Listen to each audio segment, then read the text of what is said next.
پرانے زمانے میں ایک دور دراز قصبے میں اندھوں کا ایک گروہ رہتا تھا جو ہاتھی کے نام سے مشہور ایک عجیب و غریب مخلوق کی افواہیں سن کر تجسس میں مبتلا تھے۔ وہ سبھی اس راز کو کھولنے کے شوقین تھے۔ انہوں نے اس ہاتھی نام کے پراسرار وجود کو تلاش کرنے اور سمجھنے کا پکا ارادہ کر لیا۔ ایک روز انہیں خبر ملی کہ پڑوسی قصبے میں بادشاہ کا قافلہ رکا ہے جن کے ساتھ شاہی ہاتھی بھی ہے۔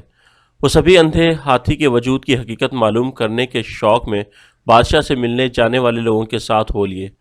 انہیں یقین تھا کہ وہ مکمل طور پر اپنے چھونے کی حس پر انحصار کر کے ہاتھی کے وجود کی حقیقت معلوم کر سکیں گے کہ یہ جانور آخر کیسا ہے۔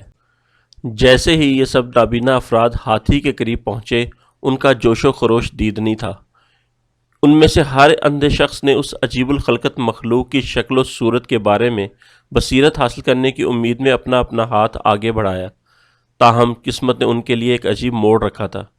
ہر نابینا آدمی کا ہاتھ ہاتھی کے جسم کے مختلف حصے پر آ گیا، جس نے ادراک اور فہم کی ایک دلچسپ کہانی کا روپ دھار لیا۔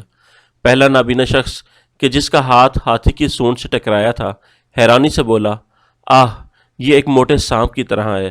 وہ لمبا، لچکدار اور نرم وجود محسوس کر سکتا تھا اور اس نے اسے سانپ کی پھسلتی شکل سے تشبیہ دی تھی۔ دوسرا نابینا آدمی کہ جس کا ہاتھ ہاتھی کے کان تک پہنچ گیا تھا، اس نے اسے ایک قسم کا پنکھا سمجھا۔ اس نے پھڑپھڑاتے ہوئے ہاتھی کے بڑے کان کو محسوس کیا اور اسے ایک ایسا آلہ تصور کیا جو موسم گرما کے گرم دن میں تازگی بخش ہوا مہیا کرتا ہے۔ اسی دوران ایک اور اندھے آدمی کا ہاتھ ہاتھی کی ٹانگ پر ٹکا ہوا تھا۔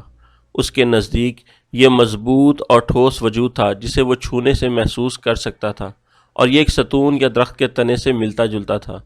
اس نے یہ نتیجہ اخذ کیا کہ ہاتھی کو ایک زبردست ٹھوس وجود ہونا چاہیے جو ایک طاقتور قلعے کی طرح ہو۔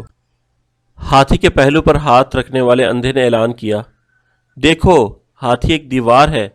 اس نے ہاتھی کے وسیع پہلو کی مضبوطی اور استحکام کو محسوس کیا اور اسے ایک ناقابل تسخیر رکاوٹ سے تشبیہ دی جو ڈھال اور حفاظت کر سکتی ہے۔ ایک اور نابینا شخص نے ہاتھی کی دم کو محسوس کرتے ہوئے اسے رسی سے تعبیر کیا۔ اس نے پتلی، لچکدار دم کو محسوس کیا اور اس کا موازنہ مڑے ہوئے ریشوں والی لمبی رسی سے کیا۔ اس نے مختلف کاموں کے لیے اس کے ممکنہ استعمال کا تصور کیا۔ سب سے آخر میں آخری نابینا شخص نے ہاتھی کے دانت کو محسوس کرتے ہوئے یقین کے ساتھ کہا، ہاتھی وہ ہے جو سخت، ہموار اور نیزے کی طرح ہو۔ اس نے دانتوں کی لمبی، خمدار، ہموار، نوکیلی، ٹھوس ساخت کا تجربہ کیا اور اسے ایک مضبوط ہتھیار یعنی نیزے سے جوڑ دیا۔ یہ کہانی ایک گہرے اخلاقی سبق کے ساتھ اختتام پذیر ہوتی ہے۔ ہر نابینا آدمی کا نقطہ نظر سچا تھا، پھر بھی نامکمل تھا۔ وہ ہاتھی کے ایک صرف چھوٹے سے حصے کو جان پائے تھے، اس کی مکمل ساخت اور وجود کو سمجھنے سے مکمل طور پر قاصر تھے۔ یہ کہانی ہمارے لیے ایک یاد دہانی کے طور پر کام کرتی ہے کہ متعدد نقطہ نظر ایک ساتھ رہ سکتے ہیں اور اکثر کسی صورتحال میں ایک سے زیادہ سچائیاں ہوتی ہیں۔ ہماری اپنی زندگیوں میں یہ تسلیم کرنا نہایت ضروری ہے کہ ہمارے انفرادی تجربات اور تاثرات کسی پیچیدہ مسئلے کی مکمل تفہیم یعنی سمجھ بوجھ فراہم نہیں کر سکتے۔ متنوع نقطہ نظر کو اپنانے اور وسیع تر نقطہ نظر کی تلاش میں ہم اپنے ارد گرد کی دنیا کے بارے میں مزید جامع تفہیم یعنی تفصیلی سمجھ بوجھ حاصل کر سکتے ہیں۔